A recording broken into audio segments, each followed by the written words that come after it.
नमस्कार, मैं स्वाति आपके अपने चैनल इंडियन माइथोलॉजिकल स्टोरीज में आपका स्वागत करती हूँ। आज आपको विष्णु पुराण के पहले भाग का 10वां अध्याय सुनाने जा रही हूँ।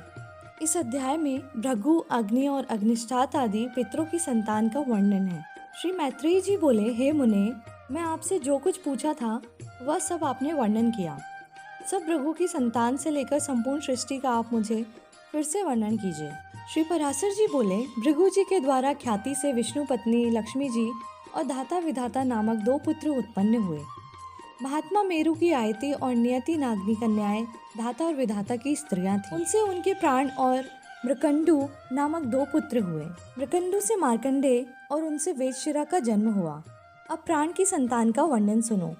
प्राण का पुत्र द्युतिमान और उसका पुत्र राजवान हुआ। हे महाभाग, उस राजवान से फिर भृगुवंश का बड़ा विस्तार हुआ। मारीची की पत्नी संभूति ने पौर्णमास को उत्पन्न किया। उस महात्मा की विरजा और पर्वत 2 पुत्र थे। हे द्विज, उसके वंश का वर्णन करते समय मैं उन दोनों की संतान का वर्णन करूंगा। अंगीरा की पत्नी स्मृति थी। उसके सीनी वाली कुहू, राका और अनुमति नाम की कन्याएं हुईं। अत्रि की भार्या अनसुईया ने चंद्रमा, दुर्वासा और योगी दत्तात्रेय इन निष्पाप पुत्रों को जन्म दिया। पुलत्स की स्त्री प्रीति से दत्तोली का जन्म हुआ, जो अपने पूर्व जन्म में स्वयंभू मनवंतर में अगस्त्य कहा जाता था।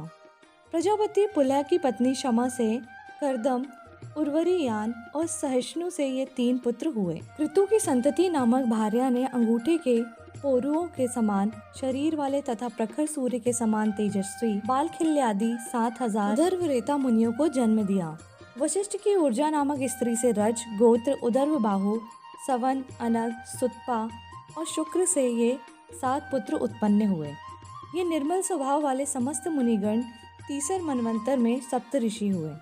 हे द्विज, अग्नि का अभिमानी देव जो ब्रह्मा जी का ज्येष्ठ पुत्र है, उसके द्वारा स्वाहा नामक पत्नी से अति तेजस्वी पावक, पवमान और जल को भक्षण करने वाला शुचि ये 3 पुत्र हुए। इन तीनों के प्रत्येक के 15-15 पुत्र के क्रम से 45 संतान हुई।